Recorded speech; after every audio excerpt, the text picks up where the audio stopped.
You're listening to the Diagnosed podcast, where every diagnosis has a story, and every story deserves to be heard.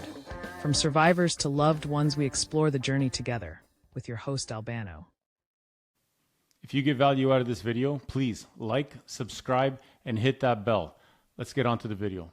When you say you got caught, you got caught doing explain stealing that. cars. Yeah, well, I went to Bathurst, a big area we used to steal cars from.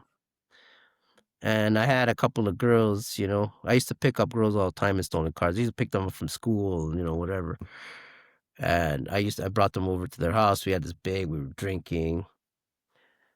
And my friend had a gun on him, right? And we were there chilling, and then we're like, all right, we're gonna go pick up some more booze. So we went back to this. We're like, we don't have the car anymore. It's like, okay, don't worry, we'll get another one. So we went downstairs to go steal the car. Boom, jacked it, bam, got into it. It was a BMW, like one of the new ones. I never did one before, but hey, me, I'm ambitious and nobody can stop me. Bam, I went after it. Boom, boom, boom. Yeah, man. So I jacked the car. I got in. And dude, like, as soon as they got out of the parking lot, like 100 cops came out everywhere. Boom, boom, boom, boom, everywhere. Get on the ground, da, da, da. My buddy had a gun. He fucking took the gun and he put it in he dashed it. And he dashed it, I remember. And then he still had bullets in his freaking pants. We got arrested, but the guys didn't search us before putting us in the car, so he started sticking all the bullets into the fucking seat. They were throwing us, and I had a big Rambo knife on me. I didn't like guns. I thought they were messy. I didn't like the fact that they can go off on themselves, so I never fucked with them. I never did. So I just kept knives, and I had a big ass knife, and they caught that, and they took me in, me and my buddy. You're in grade 12?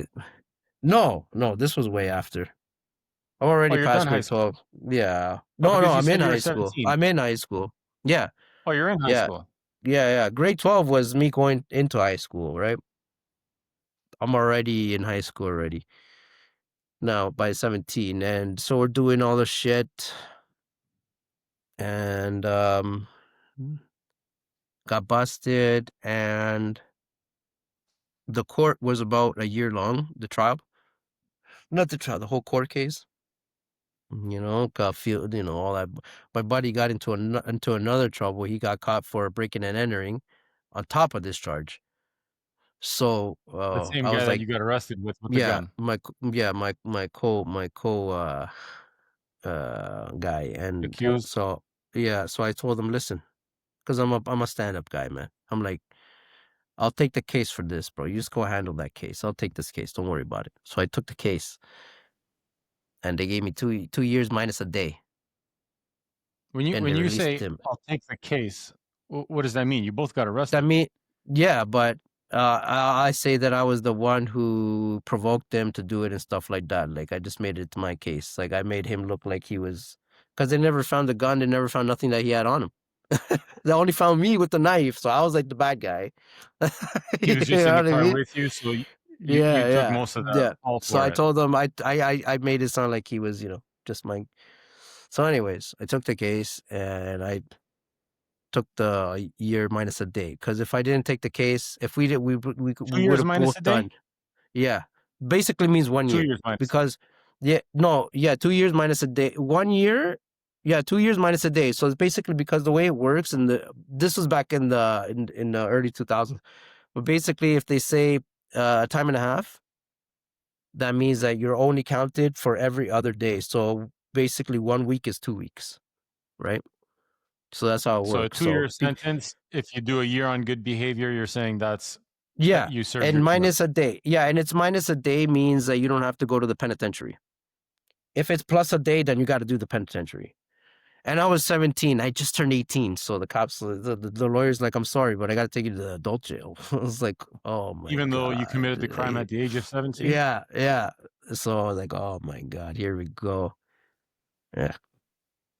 And that was a nightmare. The first day I walked in, man, it was a riot.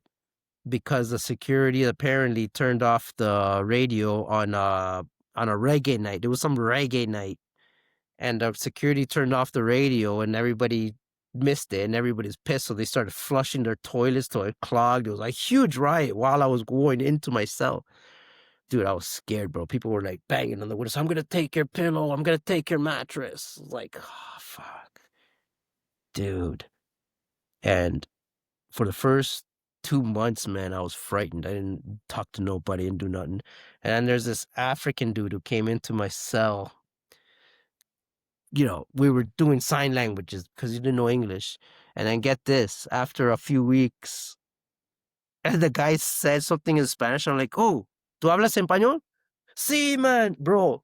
2 weeks we've been in the same cell. And we didn't even know we could speak the same language, bro. Holy crazy. And bro, this guy was amazing, man. He was like a big guy, bald guy, and he's like, bro, he's like, you shouldn't be here. He's like, you shouldn't be here. You're gonna get hurt here, man. You're with the worst people. 4B West, that was the name of my range in the East Detention Center in Scarborough. And he was like, you shouldn't be here, man. I'm like, God, I don't know what to tell. I don't know, man. I just want to do my time, get the fuck out of here, you know? And the guy's like, go to the kitchen range. It's safer. It's like, you don't have any prior history weapons and stuff, right? I'm like, no. All right, go to the kitchen. It's safer, man. So I signed up for the kitchen, went to the kitchen. They took me right away. This was an open range. Now, it wasn't just cells, open range. And there was a lot of stand-up guys, man. There was this one guy who got busted with like fucking like bags and bags of fucking ecstasy. He was there for a long time, bro. And he was the leader of the range, and he was like the guy who used to have access to the garbage room. He was a cool guy, but it wasn't easy to really get to know right away. So he noticed that I was always there standing by the door of the range by myself quietly reading my book. I didn't want to make any noise, you know? And then one day the guy's like, yo, bro, you know, you're pretty quiet. You want to smoke? I was like, I'm like, it's okay, man. I don't know. It's like, it's okay. Don't worry, bro. I'll give it to you. It's fine. So he gave me a smoke. We smoked in the washrooms because we had to blow it into the toilet or else, you know. And we used to have these wicks that connected to the vents so that it wouldn't out. So we have something to spark the cigarettes with. And I would be like, how did you get these smokes, man? And he's like, I got my ways. So over the years, we got to know each other. I mean, over the weeks, we got to know each other, and the guy had access to the garbage room. He was the guy who was taking all the garbage from the kitchen into the garbage room. And what was in the garbage room? Everything. You got cigarettes, weed, zigzags, fuck you name it. And this guy had access to it. So I became good friends with the guy. And then after, when the guy was ready to get sentenced to go to the penitentiary, he's like, yo, Vic, I'm gonna recommend you to be the garbage guy.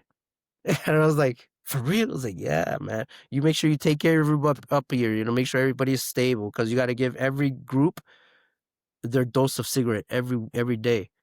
And if they want any more, you got to sell it back to them, right? You know, that was the deal. So I did, you know, and so he recommended me to the warden of the jail, told me, okay, blah, blah, Ray, okay, this is your responsibilities. So I used to be the guy. And I used to get everything, and I used to bring it up, man. And I became the king of the fucking place, dude. Just like that. I got my respect. I got my power. I got everything. All on my fucking own, bro. And that lit me up, man. That made me, like I felt incredible after that. I was like, this is no longer jail, man. This is like, I felt great, you know? Like, imagine every day, guys coming to you, it's like, hey, Vic, yo, give me some ecstasy. I'll give you my Twinks. So here, I'll give you my magazine. I'll give you my TV time. What do you want, Vic? You know? So because it you was had incredible, access man. to the garbage room, and that's where everything Yeah. came in and out, you Yep. became a powerful person there amongst the inmates. I used to put cigarettes inside the food of my old range, and I used to tell the guys who used to send it, be like, yo, tell them it's for me. And when I used to come back to the medical range to do medical checkups and whatever, and I see the guys from there, it's like, yo, I got that package, bro. Respects, mad love, Spanish, bro. I was the man, dude. I was the man, and that was it. I had a great, fantastic fucking time in jail after that, dude. And I came out. Yeah, right. I came out like Not too larger many than people say life. that. Oh man, it was the best experience I've ever had, man. Because I did that all on my own.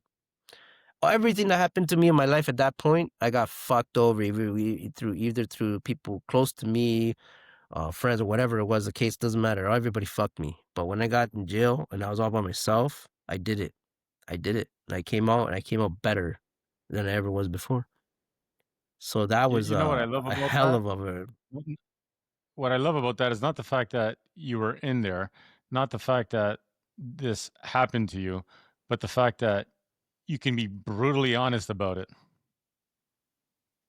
well, you gotta be, man. I mean, in a way, I I only told the stories to people, that I know, like some close friends, people that don't really see the, the impact of it all. For me, it's just kind of like a memory, right? Like when I think about it, it's like shit, eh, but it's also like, it feels good to look back and see how far you've gone, right? Which is kind of why I like to do this, like that's why I was watching your videos and stuff. I was seeing people talk about the darkest days, and how it made them better, So it's kind of like a perfect thing for me too. And I appreciate you, and I know it's the whole team there for this. Honestly, I do. Well, thank you so much for that. I mean, that's what the whole show is about. It's about people having challenging situations. Uh, they could be health related, sometimes not, and like your situation, and people, blasting right through that at some point in their life, changing their life around, and and you know, conquering these struggles. So Yeah, I really appreciate that. What happens when you get released from from jail? jail. You got to be 18, 19 at this point. Yeah, I'm 19 at this point, so I got released, and I'm gonna ask you this before you go into that, Vic. yeah, As much as you just finished saying that your experience in jail ended up being not so much of a negative one, yeah. you wouldn't you wouldn't want to go back. Of course not. That Yeah. was that was just At that time of your at life, the that's how it right felt. moment. Yeah, it was kind of like the perfect recipe. You know what I mean? It's sort of like a divine intervention for me. It was like if I didn't have that happen to me, I would have I probably would have been more um unorganized. If I wouldn't have been so sharp. I wouldn't be who, like, you know what I mean? Like, because from that moment, my career empire just begun. You Yeah. know what I mean? It That sounds was like just it sounds like your um, experience in jail was the best case of a worst case scenario. exactly. You could say that. Yeah. Yeah, you could definitely say that. That it was definitely the best case in the worst scenario. Yeah.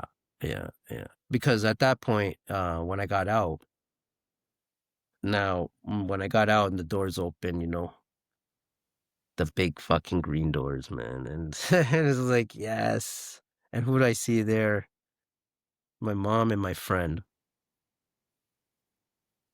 You know, Is this the same friend that you got pinched with? no, I believe it or Just not, another friend. no, believe it or not, the guy that was there with my mom was actually a worse guy because he never got caught. Doesn't matter, but but of course now by this point I was like, oh shit, this guy's the badass because I'm a guy from Rexdale, and I did jail time in Scarborough, which were like totally different neighborhoods. They hated each other. I should have never survived in there, but I came out stronger. And everybody knew. Now the streets knew who the hell I was. So I had lots of opportunities. Now people started coming at me with like now business. And that's where I started getting into that's where I got into the drugs.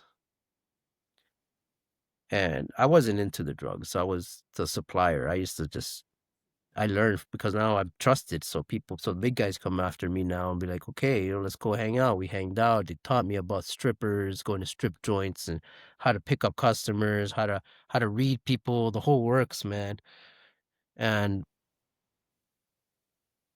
it was it was amazing, dude. But it was so bad too, man, for my parents because my mom thought I was like possessed. She's like, yo, this man needs Jesus bad. So what she did was, and my grandmother was still alive, is that they did this thing like witchcraft. So basically, I had to do this ritual because my grandmother apparently was a white witch. I don't know that. But anyways, they wanted me to do this ritual for 1 week to sleep in white blankets, only drink water, no sex, no drugs, nothing. And They're apparently the trying to spirits. cleanse you. Yeah, exactly, right? So they did this. My mom is trying everything she can at this point, right? Of course, I agreed. she wants to help her son, and she's trying to get you on the straight and narrow.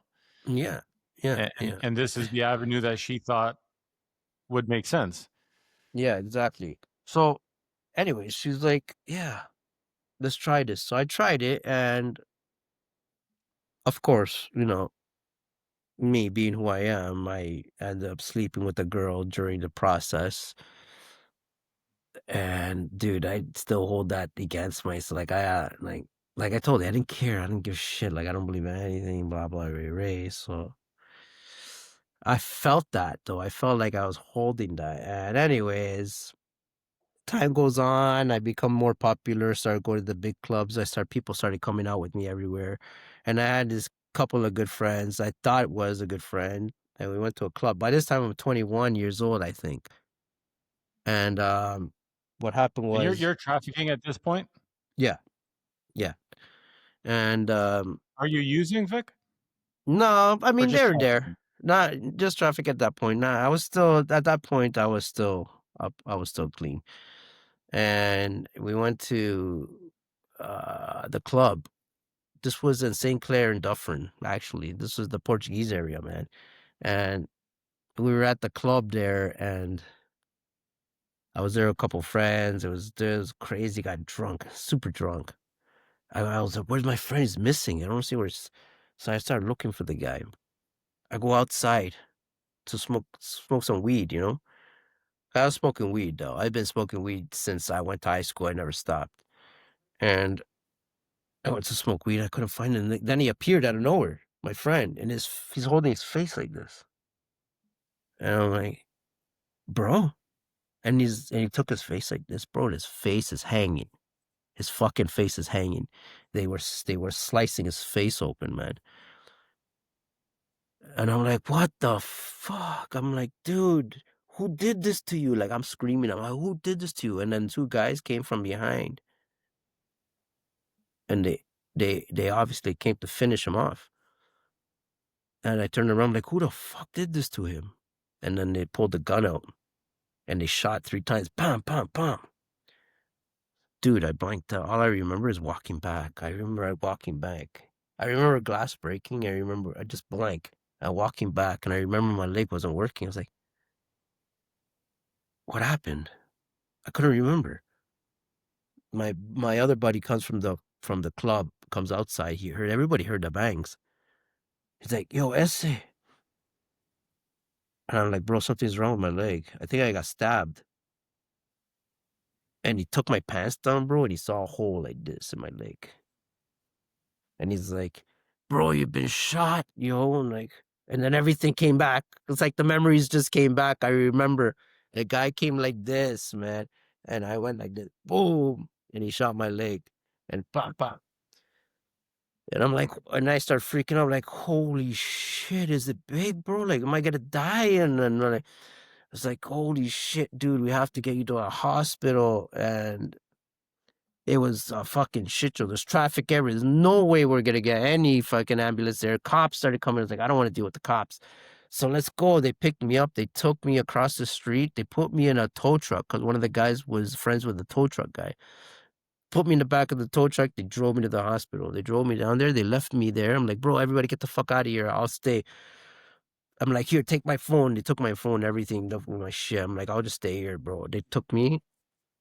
Next thing you knew, I woke up and I'm in the hospital bed. and like detectives, cops everywhere, everywhere. I looked down, I see my leg, and there was like a patch, and it was like silver. It was all silver. They say that that was the I think it was the iron from the bullet or something. I don't know what it was, but it was like it was my whole bandage was like blood and silver. It was weird.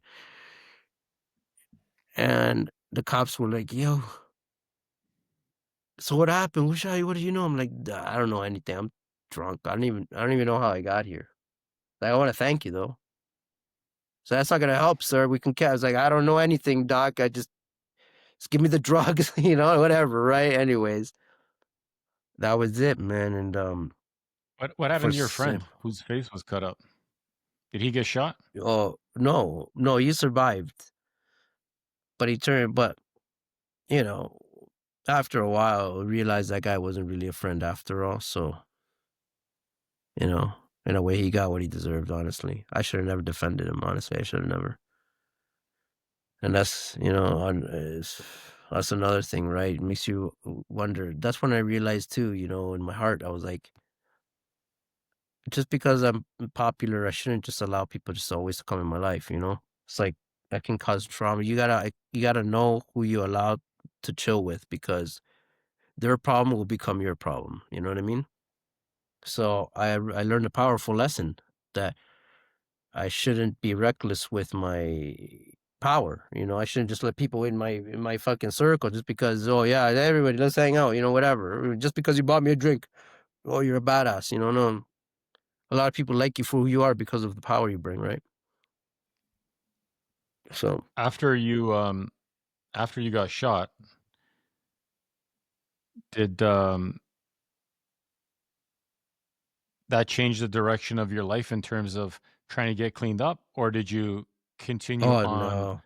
this path No, of I continued in the path. That misbehaving and was criminal behavior, etc.? no, that just again, it just made me feel more just taught me better to not let anybody into your crew anymore, right? Like, so it made me wiser. It made me more angry too. You know what I mean? Like, I didn't feel like I didn't feel like I deserved to get shot. Like, Did you ever find out why that happened? oh yeah, and they sincerely apologize. That's for sure.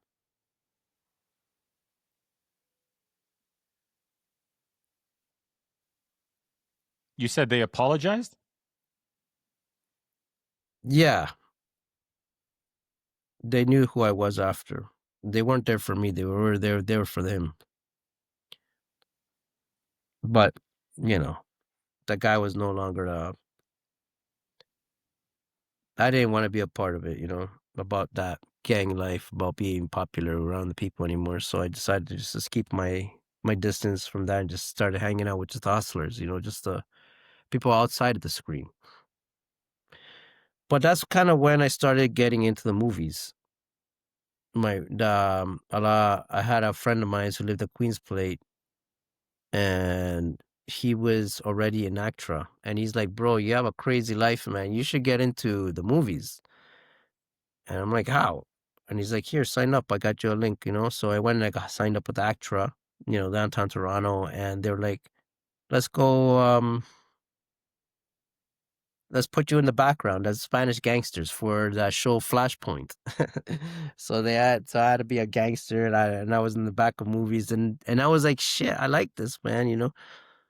So I started writing a lot of my stuff. Like I already started. Like I should have mentioned this before, but I started already kind of writing stuff at those moments. Like I started writing like in rap. Like I liked rap, like I mentioned, like music. So I used to write a lot of music about things that Yeah, happened you to did me. mention that actually, that you started Yeah, documenting some of the stuff. mm, yeah. So I was like, wow. So I started making stories out of the music instead of music. I started making stories, and that's the creation of what I'm working on right now, which is this lifetime project, and I'm making it's called Binary, and it's because of that.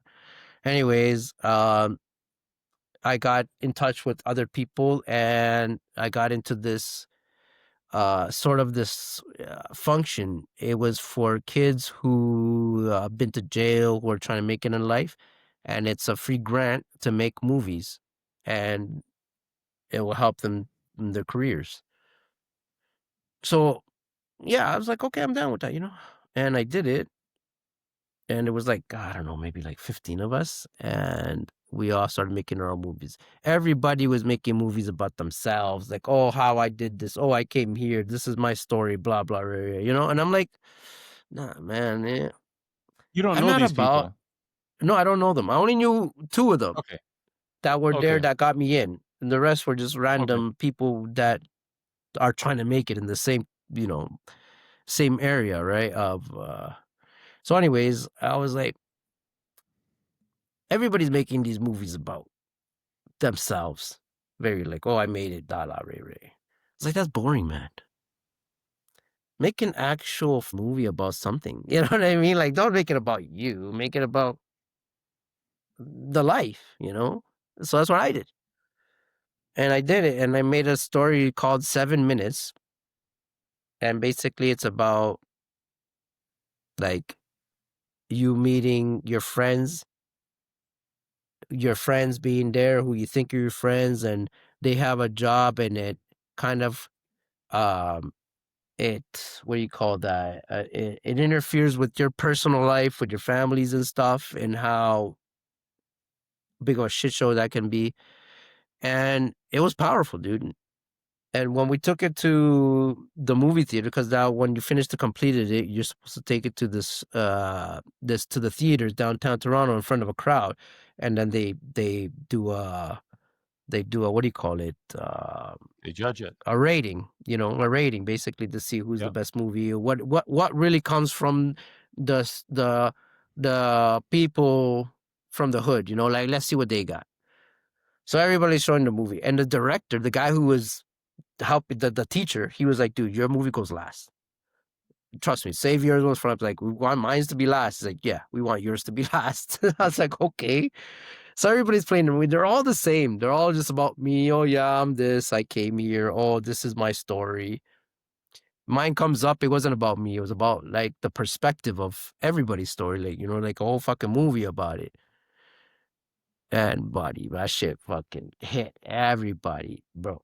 Everybody got up, started applauding, and I was like, okay, everybody got to go up to the stage now. All the directors. So I went up. Anybody got questions for any of the directors? All the questions were for me. And I was like, holy fuck. The first question. Hey, why does your movie have to be so violent? You know what I mean? And I'm like, holy shit. The only thing I could think of was like, because where I come from, you got to get through the violence to get to the good. Bro, that was all I can think about. You know what I mean? And everybody got up and started applauding.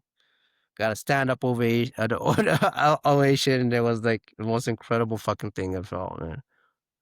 Sure enough, I got accepted, and the school says that they're willing to pay half of the tuition for Toronto Film School. They were willing to pay half.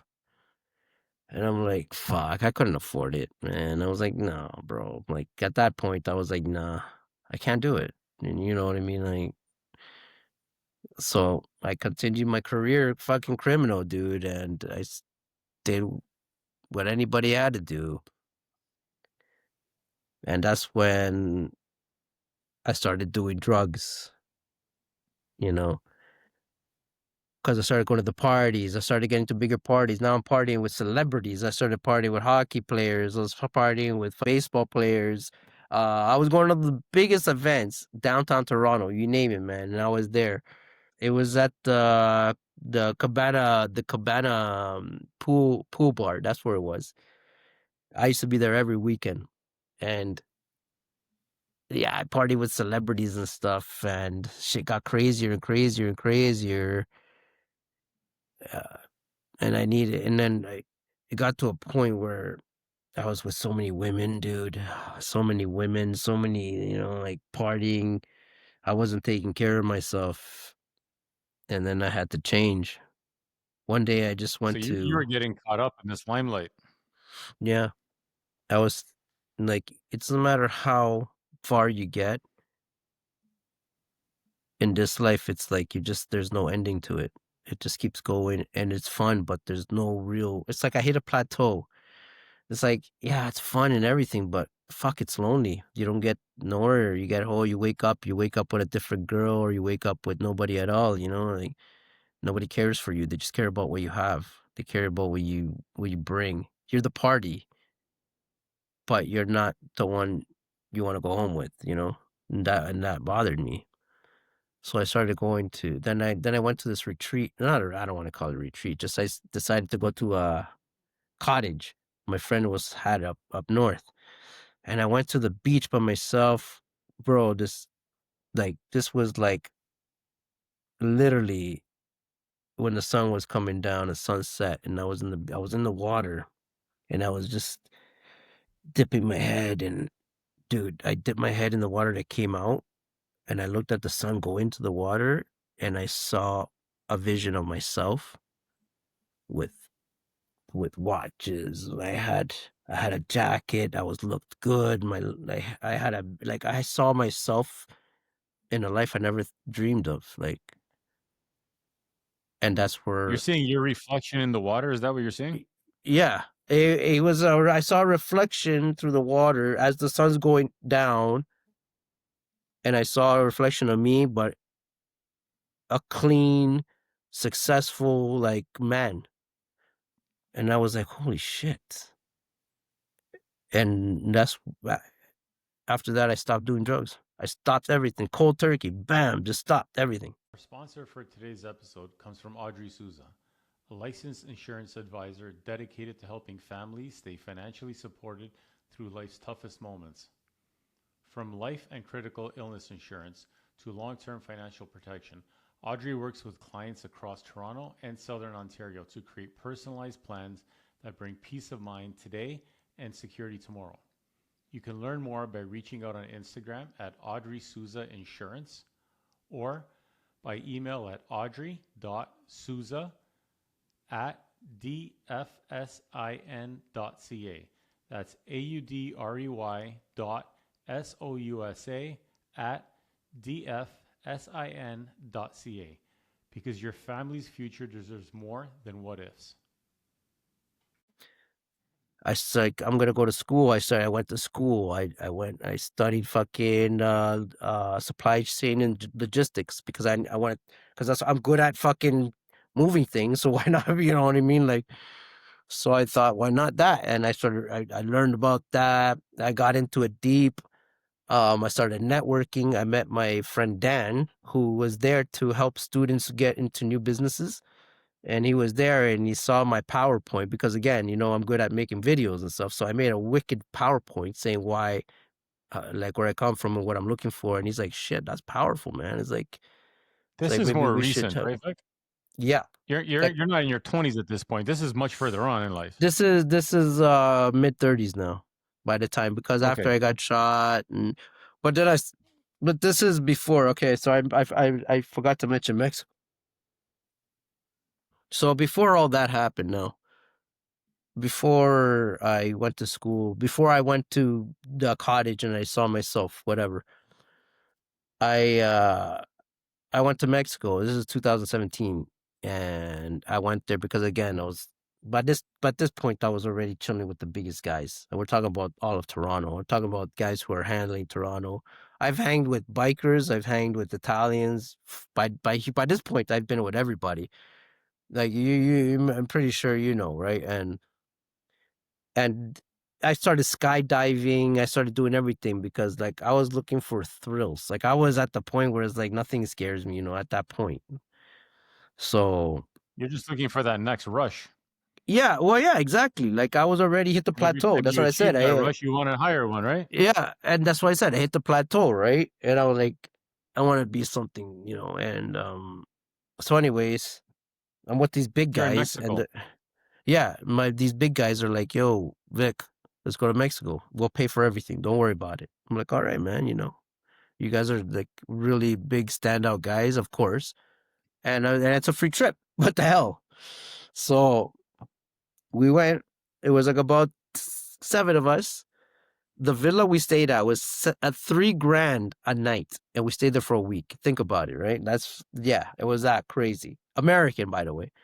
And I'm not paying for this. And so we were there and party. It's called BPM, the 10th anniversary. And it was huge party. And so we got there. Mexico was at Playa de Carmen. That was where it was at, right? And damn, we had a great time. Oh man, the beaches, the women, the drugs, everything. It was huge, great fucking time. Then we got to the end. By the end of it, it was called. I'm sure you guys heard about it in the news. The Blue Parrot. That's where the party was gonna end. Like that was the finale, and we were supposed to be there. We had tickets, everything, right? We paid big money for this thing.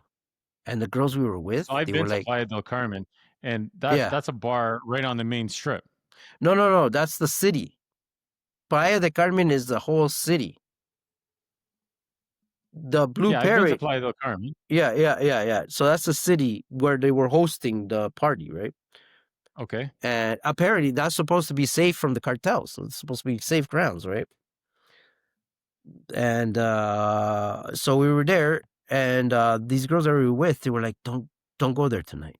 Don't go there tonight. Let's go to Cancun. Like, why the fuck are we gonna go to Cancun? This is gonna be the finale of this great epic party that lasted all week, and it's like a 10-year anniversary. It's gonna end at the Blue Parrot. Why the hell are we gonna go to the Cancun? Trust me, let's go. Like, all right, whatever. So we all decided to go to Cancun, and we all went, and we had a great fucking time, right? Great fucking time. Like, in between all that, my buddy went to go take a piss outside in the wall, and the cops came and they busted him, and they're like, bro, you're pissing on Mexican soil.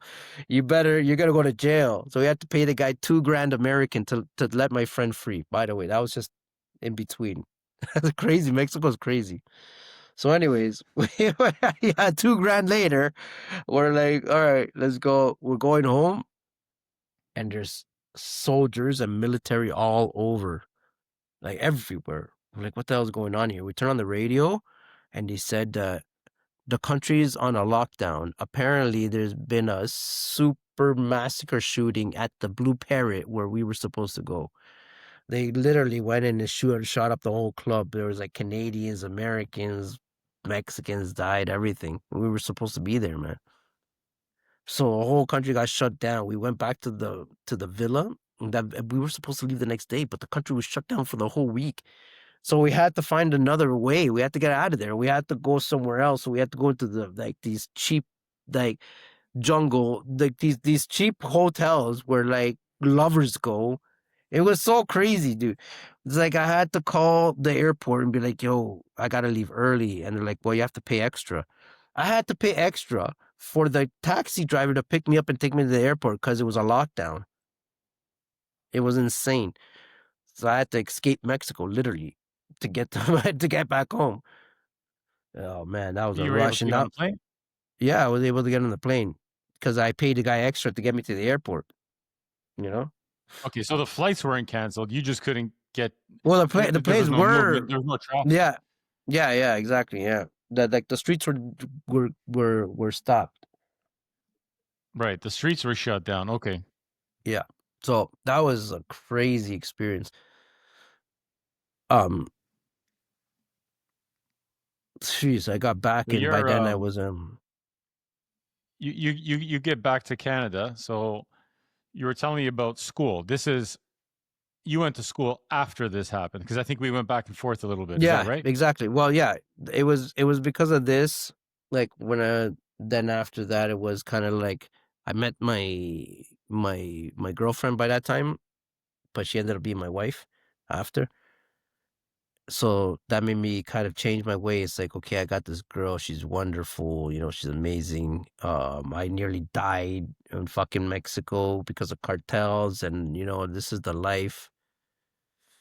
It made me want to change, for the better. I was going to ask And you what made you decide to pursue school in your mid 30s? But I guess you're answering that right now. Yeah, yeah. It was that, the wife, and the COVID. The COVID made me, because as you remember, I got into construction, right? This was after I came back from the trip from Mexico, and I met my girl. I tried to get my life back in order, so I got into steel. I got into fucking rebar. Um, and I was doing that for, I don't know, maybe 3-4 years or something like that. 3 years, I think. And then COVID happened, you know, and that fucked that up. And it fucked my whole shit up again. This time my wife, everything.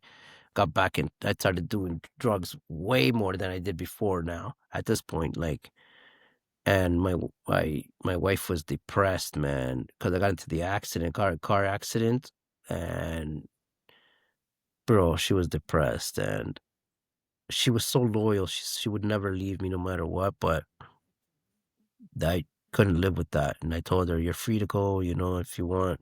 Uh, you don't have to be with, and that was the most unselfish thing I've ever did in my life, man.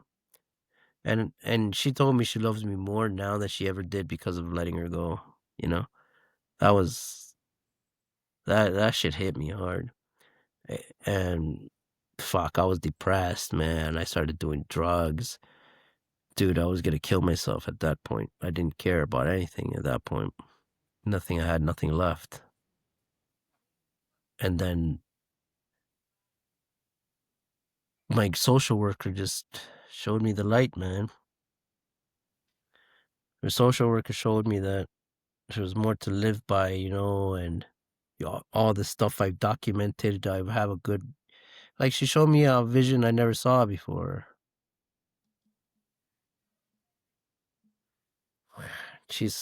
And she made me think, if it's not about me, it's about, I can help other people, So I started writing this book, and I'm started writing it, and I'm at the middle of it. I'm currently writing it right now. You know, I mean, There's there's a whole, yeah, yeah, I mean, and I'm sure there's a whole bunch of thoughts in your head right now, and a whole bunch more details. But at some point, right there, you went back to school. You yeah, decided that this life wasn't for you, and was yeah. that because of the social worker? That was because of the social worker. Like, she showed me basically, like, there's more to life, but it was also me too, that the fact that, like, I was at home and I was already good at moving things, so I was good at logistics. And you know, I kind of got into that, and I went into it deep, because at the point where I thought I was gonna hurt myself, that's when the social worker came in and steered me into a better vision. Remember that vision I had when I was in the water? Basically, she amplified that and told me not to forget that. And I grew from that, and I went to school for that. I started learning. First of all, I started seeing it, but then after, I was like, "Fuck," like, I can't do this by myself. So I needed to go back to my parents. I called my mom. I go, "Mom, this is what's happening, man." I told her the truth, and she cried. She started crying like, "Fuck. How deep did you go?" Like, she knew that eventually this was gonna end. Like, this this life, this life. And she's like, Yeah, "Okay." She's like, "Okay, you know what, Vic? Um, come home." I went home, and I started doing the school. Like, that helped me to get back to get to school, and that's where I started learning, like, logistics, and that's where I started getting to routine. I started waking up. Cause, bro, like, the flip side of everything is totally different. Like, I went from a superstar in the streets to, like, a nobody overnight, literally. Like, I dropped everybody. The phone, I threw the phone away. I threw everything. People couldn't contact me no more. Nothing. I didn't need any rehab. See, that's one thing I'll give myself credit for. I did not need rehab. I didn't, like, I was heavy on the cocaine. heavy on the cocaine. Like, but the thing is, here's a tip from my personal experiences that me, it wasn't so much the drug that I was addicted to. It was the fun that brought the women and all that stuff. Oh, dude, it was the way. Every time I said, okay, I'm not doing it anymore. A girl calls me, hey, Vic, I'm coming with a bottle of wine. You want to party? Ah, all right. It was like, I couldn't. I had to leave everything behind, dude. So I threw the phone away. I dropped so many friends, everything, just like that. I had nothing. I had nothing. I couldn't allow anything to be like attached to me, or else it would bring me back to it, right? So I'm not Vic, at addicted to some the point, drug. yeah, at some point, you had to make a decision that that life couldn't sustain itself. You couldn't live that way forever. Can you cite or remember a specific incident or time that made you say, you know what? I got to figure something else out. I have to change my ways. Was there a Yeah, specific incident or a specific yeah, event that yeah. happened to you or a Well, day that you the suicidal thoughts. They came frequently. They came like nightmares. I started doing psychedelics. Oh wow, there it is. Actually, that's what it was. So I started getting these thoughts, evil thoughts, like because I was sick of it all. I was like, I'm being used and I'm addicted to the game. All this is bullshit. So I started. Me, I was always the same kind of guy. I always look for answers. Always, my whole fucking life, I looked for answers. So I was like, I'm not done yet. I need to find out other ways. So I looked at spiritual answers and I looked into psychedelics. I started doing mushrooms. I started doing DMT, bro, and that's what turned me over, man. That's what made me see the difference. I was like, after I did that, I was like, wow, okay. Like the spirits are like I see my grandmother come and told me, she told me in the fucking psychedelic trip, like she told me, you wanna get rid of the trash, you need to put it in front of you and accept it to let go. And forever, that's stuck in my head forever now. So every time I am in any kind of shit, I always remember I got to be honest with myself because I want to get rid of the garbage in my life. I need to accept it, bring it forward, and admit that it's garbage for me to delete it, to get rid of it. And so that's what it was that carried me over basically to making me fight for a better life, for something that's better. Get rid of the garbage and absorb the new shit, which was you're with doing my you did family. some of these psychedelic drugs. I want to put this in perspective because you did some of these psychedelic drugs, and by default, your grandmother came into your head and gave you a positive image. It was not, I wouldn't say, but yeah, you could say by default, I suppose, because listen, it's still being processed, investigated, it's still being researched how this works because I've been told by doing psychedelics, it would literally mentally kill you and rebuild you, come back alive again, like you're almost like rejuvenated. That was the idea, and Who's that's what I. giving you these psychedelics? Are these done in a Oh, controlled environment, or is this you doing them? no, no, no. I found my connections online or whatever. My research. I did a whole lot of research. And like fucking YouTube videos. I even talked to my therapists and everybody. I was like, I'm gonna do this. Like, is this like So this wasn't a guided no? experiment that someone recommended to you. This is you doing it on your own. This is me doing it on my own, but documented. Okay. Like I would write it. Like I have phases. Like I would set up. I would take a shower. I would give thanks to like the spirit, everything before I do this because I'm not just jumping in there and just like, hey, here. No, I went in there respecting. I respect the drug. I respect what I'm going through. I don't want to have a bad trip. I understand that a lot of major celebrities did this and it made them better, like Mike Tyson. A whole lot of great artists did this and it made them better. So this is why I came in there thinking like, okay, I'm not trying to champion it. I'm just simply just I'm honored and I want to just grow from this. So it's because of that mental behavior, it made it a spiritual journey rather than a bad trip. You know what I mean? And it made me who I am now. Basically, made me focus on school. But it put me into school. I focused on there. I stopped doing drugs.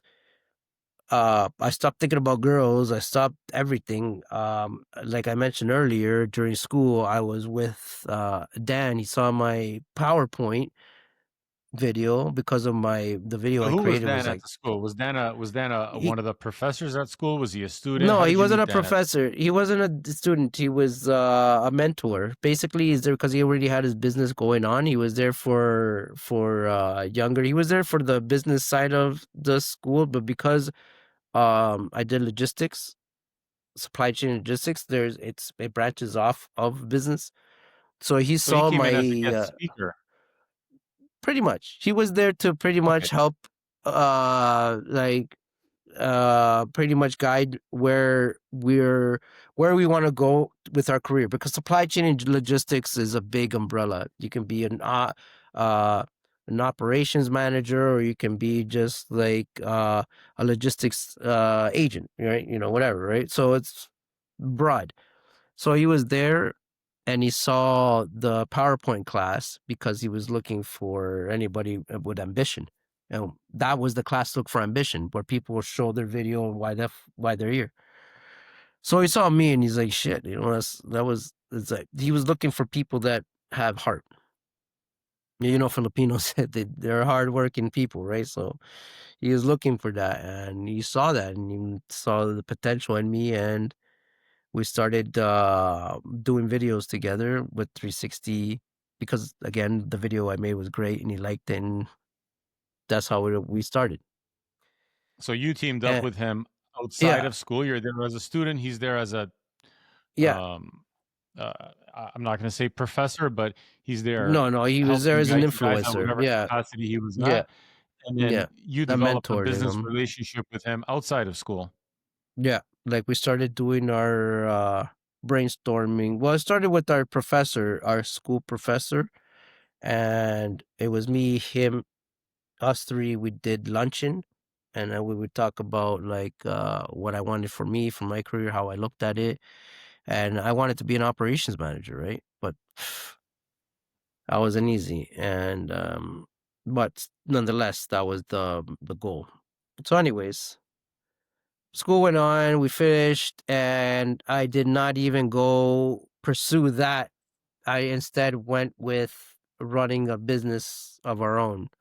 We decided to just do the merchandising because that's where So the money Dan took was. you, when you say we, you're talking about you and Dan teamed up Yeah, yeah, and created a business together. And yeah, that's what you did. yeah, yeah. And I should have mentioned this earlier on too, but I did actually when I said I got into the car accident.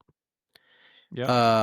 After that, I got a settlement, right? And pretty much that helped me with my career because at that point I was able to even help invest into this business that we created with Dan. So it was almost like the perfect storm. It was really perfect timing, actually.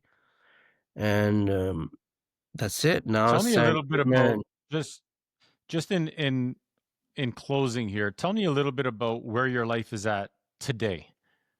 Because today you're in a good place.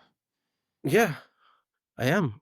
I'm totally grateful for God, and not in a religion kind of way, because I still haven't ever found any peace in religion, but I did find peace in God. Like I can sit here and say thank you, God, for my life, for the direction, and I feel satisfaction and justification. I don't feel like I need to go to church. I don't feel like I need to be told that, oh, you better do this. No, gratefulness and you know, being grateful and loving is comes naturally. It shouldn't be forced, and that's where I found my peace. You know what I mean? They And often say that a lot of people who've had troubled lives have the biggest hearts. I would say so. because we see the complete aspect of it, right? Like we look at the whole thing from the worst to the best, and people that know that have been through life know that living the best could be the worst because you live in such a high standard that when you get hit hard, it's like fuck, man. So somebody that's lived from the bottom to the top, you can kind of relate, right? In both angles, right? But when you're just, that's why it's kind of, I mean, the best thing out of my life was connecting with myself. There was all these shit I went through my whole life, and I was able to stand on my own 2 feet and not fall. Like I did fall, but I managed to pick myself up and not be a victim. You know, that's what I feel like I'm the most like grateful for. Like I give myself so much credit for not being a crybaby about it. You know what I mean? Be like, oh yeah, look, no, I could tell people, I could be like, hey, like what are you crying about, man? Like you want to know what life is? Like, but I don't do that because everybody has problems in their own way. I understand that, just because somebody's there smiling doesn't mean I can just uh, think that they're okay because I used to. And that was not okay. So I Yeah, I always never give thought about people. it that way, but it's interesting how you put that in perspective. And Mm, sometimes people get to the same place and they take many different roads and paths to get there. And it sounds like, your path to get there was a little bit different than the average person. But the fact that you are where you are today, running a business and putting all that behind you, being comfortable with yourself, being as positive as you are, I mean, that's extremely commendable. So good for you. yeah, well, it takes a good heart, but it also, like I said, man, it's your environment. You put yourself in an environment, just make sure that environment is what you're looking for because that's half the battle. You know what I mean? There's No, you, I'm a and then big there's the believer in that. environment. Yeah, Yeah, I'm a big believer in that. I mean, the old saying is, you are the sum of the five people you spend the most time with. exactly. Yeah, completely agree. Vic, there's never going to be a shortage of people that are struggling to find themselves. There's never going to be a shortage of people associating with the wrong crowd and going down a wrong path. Um, you've battled a lot of those things, and you've managed to come out on the other side of that as such an inspiring person. Like your story is inspiring. It's intriguing, it's interesting, but it's inspiring because of what you've managed to do with yourself today. And what do you what's your message for the youth or people out there who find themselves in a similar situation that you did as a young child when you were, you know, fighting with teachers? And I don't mean physically fighting, I just mean rebelling against them and Yeah, your youth and your teenage years. There's a lot of kids that feel the same way, and sometimes it's no fault of their own. They haven't no, been put in a bad situation. Sometimes um it's just nature. It's just your it's just environment. It's just life, where you grew man. up. In your case, yeah, Yeah, it's just life. In your case, it was coming to a new country and you struggled with that. So there's so many mm, different things. Uh, if there's a teenager, somebody in high school, somebody in their early 20s that's struggling with that, trying to find themselves, is there a message that you can offer? yeah. For me, I didn't, I couldn't find a source that I can relate to, who I can talk to and stuff. I wasn't fortunate to have anybody. So for those who are in that situation where it just doesn't feel comfortable, you feel awkward, write it down. Write everything down. Put it aside because that's gold. All that intel is something people cannot tell. It's spoken through action. Your word, you bring it to existence. So if you're facing something, write it down and then like research your own work, your own life, and you'll see the difference, honestly. If there's nobody, you got yourself. And don't forget that. That's all I gotta say, you know what I'm saying? Don't forget you got yourself. You're powerful. If you really want to be, you can be powerful. Just don't lose that memory. Don't lose those things, you know? Like every life is an example. Every life is an experience. So whether it's good or bad, that experience, write it down. Because it's going to be gold, either for you in the future, for the future references, or for even your kids, or your friends, or Would whoever you you care say about. would you say that people need to believe in themselves even when they're young? Of course. Like, don't give up hope. Well, the moment you give up is the moment you start thinking to hurt yourself. That's but if you start thinking like, shit, I don't belong here or this and that, that's when you really need to start worrying. Because it's your body, that's your soul telling you something. It's telling you, listen, I'm not happy. I don't want to be here. And if that's the case, then you got to start looking for other ways, and it's okay to start over again. It's okay to start Yeah, over. there's a lot of professional help out there, and I think there's a stigma with people who are afraid or embarrassed to ask for professional help. And I'm saying that Yeah. because you had mentioned that your social worker was really somebody that guided you in a certain Yeah. direction. Yeah. Oh, yeah. Oh, the social workers, I'm going to give them so much credit because they're not recognized enough. Like for me, my social worker is a loving person. Like, she fully understood where I came from. She understood that I couldn't speak. That I don't speak. I'm not gonna speak. Like even me talking to you right now, it's fucking huge because I wouldn't be able to do this if it wasn't for her. Over all these years of me going to her, checking her, speaking about like going to meetings, um, just understanding that it's not about you. Like it's about how you can help others. If you can look at it that way, it's so much easier. Rather than looking at it's about me, like, oh yeah, me, oh look, this happened to me, I got shot, I went to jail, oh, I was a drug addict, whatever. I can cry about that all I want, but if I could talk my story and that it can help somebody else, that is enlightenment to me. That is like power to me, Just like you, man. That What you're that's doing is that's incredible. such yeah, that's such a great way to look at it because I think giving back and helping other people makes you feel good, Yeah. and finding a way to do that, I think is it's rewarding. Mm.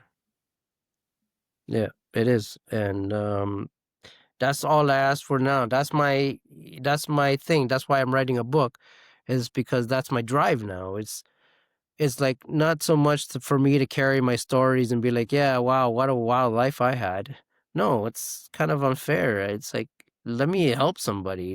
If there's somebody that was in my case when I was a kid that came to this country back in the 90s, like the same way, then just read my book because I was there with you, and let me be that voice that you couldn't be, right? So that's my ambition now. That's my goal in life right now, is to literally translate my whole life into a story where I can relate to everybody else. Isn't life so much better when you could go to bed at night, put your head on your pillow, and know that you put in a decent day, you contributed to society, you didn't take from it, and you wake up the next morning refreshed? I do. And you know what? There was a lot of guilt I had back in the days of things that still haunt me in a way. Like there's still things that I've done that I regret. I honest to God do. But at the same time, I thank God for not rejecting me for those things. Like I feel honesty in my soul. I feel that God has forgiven me and He's given me the ability to stand up. He's given me the ability to rise above the demons and the evilness. And He's given me the ability to write down everything. And most importantly, to not forget, to pass on this experience so that people don't have to like let my story be their experience so they don't have to experience. You know what I mean? That was a very powerful story that you kind of put in front of us today. So I want to thank you for opening up your heart. I'm sure it's not easy, but it's like you just said, it's your way to give back, and hopefully somebody will hear that and it will help them through their time and maybe take a different path on their road through finding themselves. Yeah. Yep, that's all I want, man. It's just I just want to make sure that I do what I can to just give back to society, you know? So that's the goal, man. Just like you, bro. Like I said, this diagnose podcast, I think it's brilliant, man.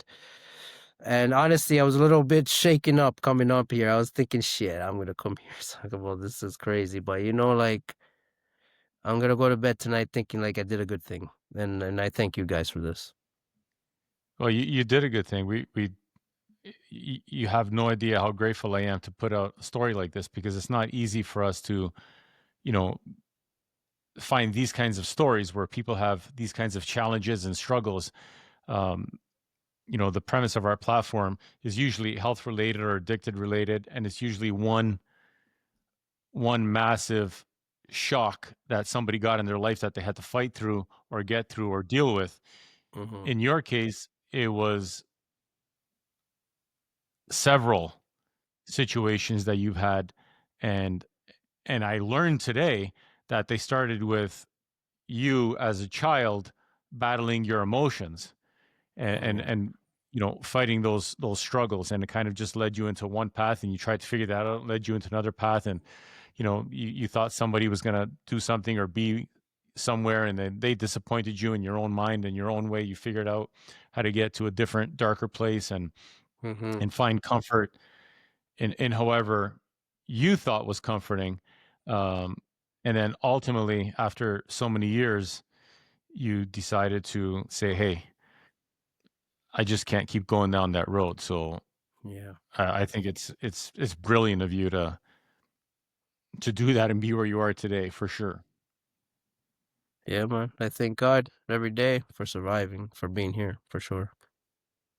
Yeah, people that I talk to, whether it's just friends, family, or even some of the people that we've talked to on here, it always comes back to gratitude, and I think you're saying the same thing. Yeah. Oh, I'm totally grateful for all the help. Like I could say, yeah, it was me that made the decisions, but there's always these 1, 2 characters in my life that just made me a better person, like that guy in jail, the Spanish guy, or my social worker, or even you, man. Like you're a big part of my life too, bro. You come from a place where most people would like would die. Like you've come from pain of losing, and from watching your family go through all these different diagnoses, and that to me is inspiring, dude. So not just like I had to be grown in an environment, but I made the choices to be better, sure, but it was the people, my environment that I chose to be in, that made me better, and you being one of them, my friend, that's for sure. I appreciate that. It means a lot. I'm super glad that you ended up where you are today and where you're going tomorrow, the path that you're on. It's amazing. So good for you. I'm proud of you, Vic. Thank you, my brother. All right. Thanks so much for doing this. No problem, man.